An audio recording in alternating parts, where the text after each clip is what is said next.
I think all of us of a certain age worry about our children and our grandchildren. And are they going to go to Mass? Are they going to know Jesus Christ? Are they going to know the beauty and truth and goodness of the gospel and of the Catholic tradition? And be willing to embrace that and live that with the passion that we have, even if we've done so, each of us imperfectly. We shouldn't lose hope here. Only 2 months ago, we had the Australian Catholic Youth Festival in Sydney.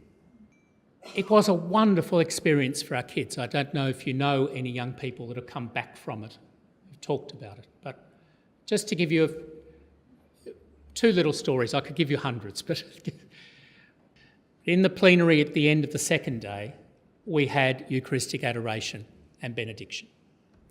My guess is that most of the 15,000 or so kids that were there at that night had never seen adoration before.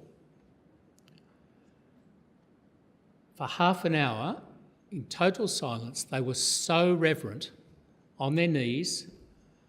It was so beautiful that the head of security, who was not a churchgoer, I don't know what religion he had, if any, had tears running down his cheeks.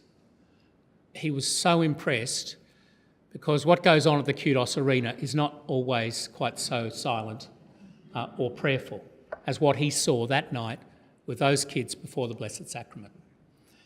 Deep in them, whatever their disconnection, they're not coming to Mass on Sunday or only sometimes or whatever, deep in them there was a piety. They knew how you behave in front of our Lord exposed in the Blessed Sacrament, and they loved it. And of all the things that happened in that several days of that youth festival, the one they're most talking about since is adoration. So we must not lose hope for our next generation, for our young kids. There is still a deep goodness and idealism there, which we've got to keep thinking all the time of how do we switch that on? How do we bring that out of them?